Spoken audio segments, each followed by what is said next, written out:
Hey, what's going on, everybody? Welcome back. In this video, we're looking at the NBA play-in games for tonight. We have two games starting at 6:30 on DraftKings, so let's get started. Also touch on FanDuel as well, but let's go ahead and get into it. As always, appreciate if you guys hit the like button, subscribe if you haven't already, and you can follow on Twitter at the DFS Process. If there are any updates today, they'll be posted over there. But looking at the point guard plays today, you have Russell Westbrook checking in as $12,400. You know he's going to be continue to play as hard and as many minutes as he has, like the last 2 weeks where he's been playing 40, 41, 40, even got up to 44 a couple times. It's just been insane how much he's worked. I mean, if the Wizards make it far this postseason, it'll be interesting to see if Westbrook, I already know he's an animal, but it'll be interesting to see if he's able to hold up, because he's been playing so many minutes, playing every single day, especially with Bradley Beal out for a stretch. He's been having to carry even more weight. At 12-4 against Boston, he's definitely a great play just because there are not any other spend-ups on this slate. He's the only guy on this slate that is above $10,000 besides Sabonis, who's $10K flat. So it is a high price tag, and Bradley Beal is back for this one, but I would not fault you at all if you wanted to play Westbrook today. Point guard has a lot more options than some of these other positions. Like once we get to small forward, you will kind of understand, and especially center on DraftKings is looking pretty ugly. But I think a guy that we can look to is Kemba Walker. He's $7,300. Jaylen Brown is out for the entire postseason, and we've seen whenever Brown has missed or whenever Tatum has missed, when one of those two or one of those three big stars, and Walker, Tatum, and Brown have missed, the other two have kind of stepped up.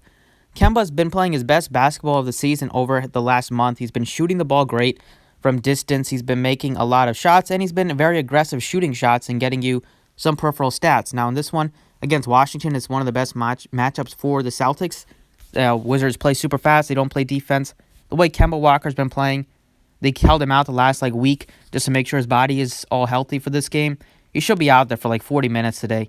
I absolutely love that price tag on Kemba at $7,300. My favorite point guard play on the slate.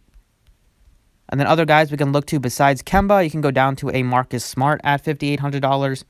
You can go down to an Ish Smith as a value play, or maybe even a Raul Neto as a value play, but right now I'm going to go ahead and put in Kemba Walker. Shooting guard position has some spend-ups with Karis LeVert and Bradley Beal. If there is no Brogdon again today, then LeVert looks great at only $8,600. If Brogdon plays, then you can get up to Brogdon instead. Beal looks great. You're saving $3,400 from Russell Westbrook, and that's pretty crazy because before this last couple weeks, they've been pretty similarly priced. Westbrook might be $1,000 more expensive than Beal, but they've not been this big of a discrepancy between their price tags for the entire season and very often. So I might as well go with Beal. I think he'll be lower owned. People might be scared with his injury. And against the Celtics, you're going to need a guy that's just going to be able to score the ball, and Bradley Beal is that guy on the Wizards. He's going to shoot 25, 30 times. He's not going to get a ton of peripherals like Westbrook, but he can get it done if he scores 40 real-life points. That will absolutely crush value. If he goes for 60 and Westbrook goes for 65 or 70, I think I'd rather still have Beal given the price tag. And then Rozier 77. I'm not really thrilled about a lot of these price tags on the Hornets, except for some of the value pieces. I don't really want to pay 77 for Rozier or 81 for LaMelo. Devontae Graham is 61.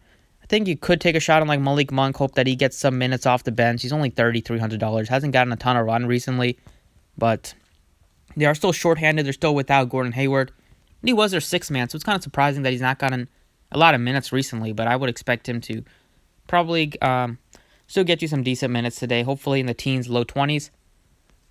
And there's not a ton of other good value here. We'll see one of these Martin twins starts. It could look to one of these Martin twins, but for me, it's probably look up to if there is no Aaron Holiday or Brogdon, Edmund Sumner starts, he would look like a good value at only $3,400. So shooting guard might go cheap. If you wanted to go in the mid-range, I like Smart the most, then Evan Fournier, and then Devontae Graham. Small forward, it's Bradley Beal. It's Beal, Bridges, Fournier, and then the position really dies off. I mean, you can look to McDaniels, but there's only 4 options here at the position. I don't want to play Grant Williams. I don't want to play Langford. I don't want to play Gil Hutchinson. Maybe you can look to Caleb Martin, but position is not very strong at all. So I'm probably going to, if I was going to play Beal, I would put him in at small forward. At least shooting guard, you got some other pivots in the mid-range, or you can go up for LeVert. Small forward is pretty thin. Might as well get to a guy like Bradley Beal. Power forward, I think Sabonis looks like a great spend out with or without Brogdon. He's been just doing everything for the Pacers since he's been back, playing huge minutes, and those minutes are gonna stay super high with Miles Turner out already for this game. Great matchup against Charlotte in terms of being able to have success in the front court. Should be matched up against like Washington at the 5. I think it's a great spot for Sabonis to get a ton of rebounds. He's been great with the assists. He has the ball in his hands a ton. And especially if there's no Brogdon, he looks great. He would look like a pretty tough fade. Probably my favorite spend up besides Westbrook if he can get up to him. But if I don't get up to Westbrook, I'll probably be able to get to 2 of Beal, Sabonis, or Beal and Tatum. So I think that might be a better use of my salary. You have Tatum 98. I still rather get to Sabonis. I like Kemba just based on his price tag a little bit more than Tatum. And then Bridges just going to play a lot of minutes today. He's probably going to play like 39 to 42. He looks good just because without Gordon Hayward, they're going to need somebody to step up in the small forward position, and it's been Bridges. He's been having a great season. Nobody expected him to be able to shoot as consistently and just play as well as he has consistently all season. He finished the year shooting 40% from 3, 50+% from the floor. Filled with a lot of highlight reel dunks. He's a decent defensive player in terms of getting you some steals or maybe a block shot or two. $7,000 at a pretty... I'll probably play him at small forward because that position is weak, but you can play him at power forward if you wanted to. And then you can go down to a Hachimura at $5,000. Doug McDermott, depending on Brogdon news, he's been playing good minutes for them. Probably will see good minutes again today without Turner and potentially without Brogdon. And then Bertans, $4,200, just a catch-and-shoot three-point guy. He should see 30 minutes at least today. He's going to be shooting a lot of threes. That's all he does. He's finished. We actually had a decent season shooting from 3. We started off the season absolutely terrible, but he's been shooting a lot better. 42 against Boston. He's done well against them this year. Definitely a fine option. And then that's like the last guy I would consider. So go ahead and put in Sabonis for now. At center, this position is absolutely dreadful. You have Washington at $7,200. He's expensive. I wouldn't fault you for getting up to him just because there's not a lot of other good pivots here. But I think if you wanted to spend down at this position, you can do it for one of these Wizards centers. I feel like one of them is going to have a decent game. You have Gafford who plays like 15 to 21 minutes for the Wizards, comes off the bench. Their starter Alex Len barely plays at times. He played 5 and 11 minutes the last 2 games. And then it's been Robin Lopez who's been playing a lot better for them recently. He's been getting more minutes. Got up to 27 last game. Even though they start Alex Len, I think Lopez coming in as the other center off the bench. They play 3 centers, so it's basically just kind of a revolving door for them. I would say Lopez, given his cheapest price tag, the fact that he has shown the ability to get the most minutes out of the 3, I'd take a shot. At $3,100, if he puts up like 25, 28, somehow has a double-double, puts up 30, you're going to absolutely need him on a 2-game slate. And the position is so bad that it doesn't make me feel terrible by going with Lopez at center. I guess you could play Sabonis at center if you wanted to, but $3,100 for Lopez, I'd rather take a shot on a value center that can get you some decent minutes. And center is usually one of the spots where you would like to go to a value piece if you can, just because it's pretty easy for them to hit value. Just getting you some rebounds and getting you some putbacks. And then going down to guard here, we have LaMelo at 81, LeVert 86. Can go down to like a Marcus Smart. He's just going to play a lot of minutes for them. He's going to be absolutely locked in. They could put him on Westbrook if they wanted to. Wouldn't be shocked if he's on Beal, but he's going to be on one of those 2 guys for like the entire game. For the Celtics, he should play huge minutes. He's not going to wow you with the scoring. He can have a very good defensive game. We can have some assists, play some backup point guard minutes for them, and he occasionally will shoot the 3 and shoot the 3 well. So 58 for him. I like him a little bit better than Fournier just because he's a guy that will get you a little bit more peripherals than Fournier, who's probably just going to shoot a lot. And then the last piece, go ahead and put in here is another value, somewhat of a value play. I would go down to like a McDermott, Bertans 42 and 4,400 for McDermott. Nobody really in the 3K range at small forward I really like. And then if you wanted to pay up, it would be for Bridges at $7,000. So right now we have 2 Celtics, we have 2 Wizards, we have just 1 Pacer. If I was going to put in another, I haven't had anybody on the Hornets side. If I was going to play one of them, probably go ahead and put in Bridges. Only leaves you with $3,900 left, so it might be tough to fill it out. But there are some decent value at shooting guard. You can go with like a Monk or a Sumner or a Holiday if he plays.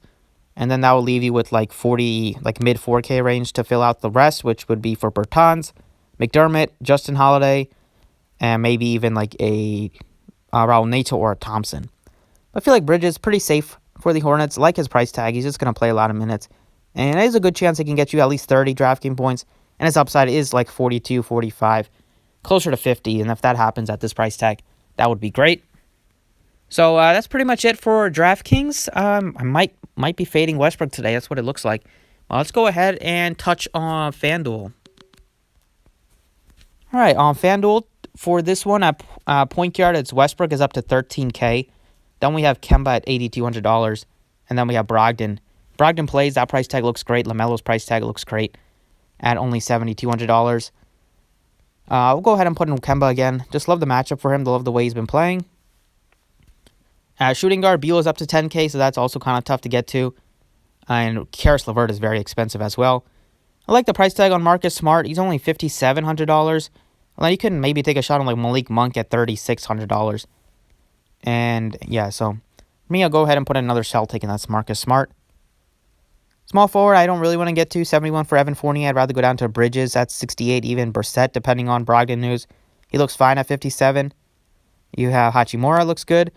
And then you can go all the way down to maybe a Martin at $3,500. But give me Bridges, 68, pretty safe for the minutes that he's going to play and just the upside that he presents. Power forward, looking at Sabonis, Tatum, both look pretty solid. As pay-ups, I mean, I would prefer Sabonis just because he does a little bit of everything. Tatum does that as well, but Sabonis is a guy that can get you a triple-double. I don't see Tatum getting a triple-double. Might get you a double-double, but I don't see him getting 10-plus assists.